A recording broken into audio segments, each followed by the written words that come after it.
మన ప్రభువును మన రక్షకుడు అయిన యేసుక్రీస్తు ప్రభు అత్యున్నతమైన నామమున, అతి శ్రేష్టమైన నామమున, అతి ప్రభావం కలిగిన నామమున మీ అందరికీ వందనాలు. దేవునికి స్తోత్రాలు. కృప కలిగిన దేవుడు, దయగలిగిన తండ్రి, ప్రేమ కలిగిన ప్రభువు మనల్ని ప్రేమించి మరొక నూతన దినమును మన బ్రతుకులు అనుగ్రహించినందుకు సమస్త మహిమ, ఘనత, ప్రభావములు యేసయ్యకే చెల్లును గాక. ఆ అద్వితీయ సత్య దేవుడు ఈ నూతన దినములో మనందరికీ అనుగ్రహించిన దేవుని యొక్క వాగ్దానము, కృపావార్త. ఇర్మియా గ్రంథము 33వ అధ్యాయము 9వ వచనం. భూజనులందరి ఎదుట వారు నాకిష్టమైన పేరుగాను, స్తోత్ర కారణముగాను, ఘనతకు ఆస్పదముగాను ఉందురు. నేను వారికి చేయు సకల ఉపకారములను గూర్చిన వర్తమానమును జనులు విని, నేను వారికి కలుగ చేయు సమస్త క్షేమమును బట్టి, సమస్తమైన మేలులను బట్టి భయపడుచు దిగులు నొందుదురు. దేవునికి స్తోత్రం కలుగునుగాక, దేవునికి మహిమ కలుగునుగాక. ప్రభునందు ప్రియమైన దేవుని ప్రజలారా, దేవుడు మనకి ఈ దినాన్ని ఇచ్చిన వాగ్దానం స్తోత్ర కారణంగా, ఘనతకు ఆస్పదంగా మనల్ని చేస్తానని ఆయన వాగ్దానం చేస్తున్నారు. ఇది ఇర్మియా ప్రవక్త మాట్లాడిన ప్రవచన వాక్కు. ఈ 33వ అధ్యాయం తన ప్రజల కొరకు, తన ప్రజలను ఆశీర్వదిస్తూ వ్రాసిన వాక్యం. ఇజ్రాయేలు ప్రజలు దేవుని ఎదుట పాపం చేసి దేవుడు వారి మీదకి ఉగ్రతను పంపించినప్పుడు వారు బబులోను చెరకు, కల్దీల చెరకు వారు వెళ్ళిపోయారు.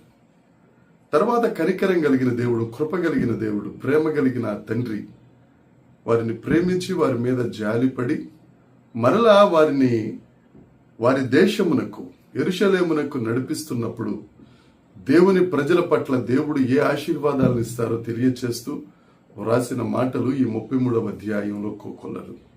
అందులో మాట ఈ మాట, స్తోత్ర కారణంగా, ఘనతకు ఆస్పదంగా నేను మిమ్మల్ని చేస్తాను. ఒకప్పుడు వారు చేసిన బాధలు, లేకపోతే వారు నిందల వలన పొందిన శ్రమ, వారి ఘనత పోయి చెడు జీవితంలోనికి వారు వచ్చేసినప్పుడు వారు పొందిన శ్రమ, వారి చెర, వారి కష్టాల వలన వారికి వచ్చిన అనిశ్చితి, వీటన్నిటి నుండి దేవుడు విడిపించి వారిని మరలా ఒక స్తోత్ర కారణంగా, ఘనతకు ఆస్పదంగా దేవుడు చేయబోతున్నారు. ప్రియ సహోదరి, సహోదరుడా, నీ జీవితంలో కూడా నువ్వు దేని చేత ముట్టడి వేయబడ్డావో, ఏ శ్రమల చేత నువ్వు చిక్కిపోయావో, ఏ నిందల చేత నువ్వు అవమానించబడుతున్నావో, ఏ చెరలో నువ్వు ఉన్నావో, అది ఆర్థిక చెర కావచ్చు, ఆరోగ్యపరమైన చెర కావచ్చు, ఏ చెర అయినా కానీ ఆ చెరలన్నిటిలో నుంచి దేవుడు విడిపించి నీకు తన కృపను చూపి, తన ప్రేమను విస్తరింపచేసి నిన్ను స్తోత్ర కారణంగా, దేవునికి ఘనతకు ఆస్పదంగా నిన్ను చేయబోతున్నారు. నమ్మి ఆమెనను, దేవునికి స్తోత్రం కలుగునుగాక.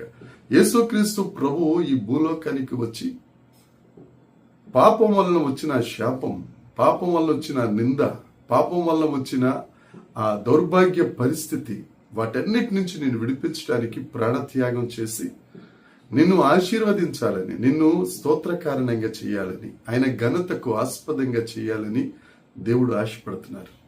నువ్వు ఆయన వైపు చూస్తే, నువ్వు ఆయనను ఒప్పుకుంటే చాలు, నిన్ను ఆయన ఒక స్తోత్ర కారణంగా, ఘనతకు ఆస్పదంగా చేస్తారు. అంతేకాదు, ఆ దేవుడు చెప్తున్నాడు, సమస్త క్షేమమును బట్టి, సమస్తమైన మేలును బట్టి ఇతరులు చూచి నిన్ను, దేవుడు నిన్ను ఆశీర్వదించారని చెప్తూ భయపడేటట్లుగా దేవుడు చేయబోతున్నారు. నీకు సమస్త క్షేమాన్ని ఇస్తానని, నీకు సమస్త మేలును చేస్తానని దేవుడు వాగ్దానం చేస్తున్నారు. నిశ్చయముగా ఈ వాగ్దానం మీ జీవితములలో నెరవేరునుగాక.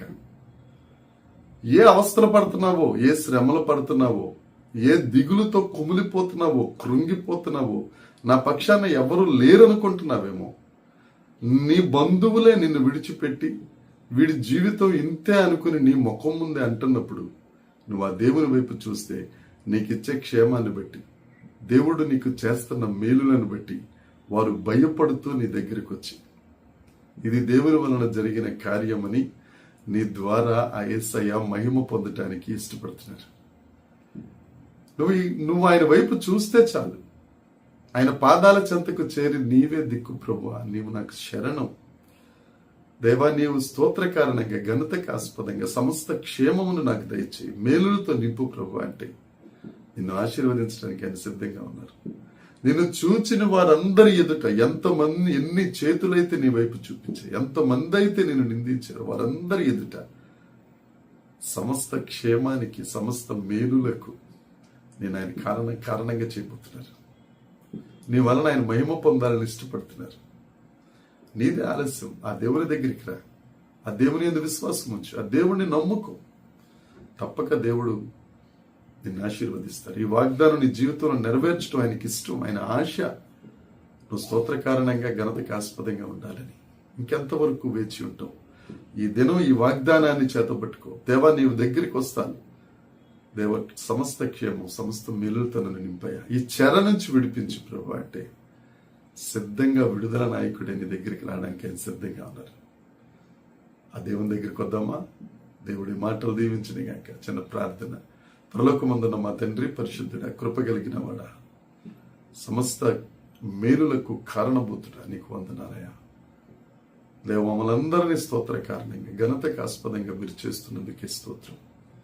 సమస్త క్షేమమును పెట్టి మేలులను పెట్టి ఇతరులు భయపడి నిన్ను మహిమపరిచే విధంగా మీ మహిమకు కారణంగా మమ్మల్ని ఆశీర్వదిస్తున్నందుకే నీకు వందనాలు. వాక్యమైన ప్రతి ఒక్కరిని మీరు దీవించి ఆశీర్వదించి మహిమ పొందమని యేసుక్రీస్తు నామమున ప్రార్థించి అడిగి వేడుకొనుచున్నాం తండ్రి. ఆమేన్. దేవుని యొక్క కృప మనందరికీ తోడై ఉండును గాక.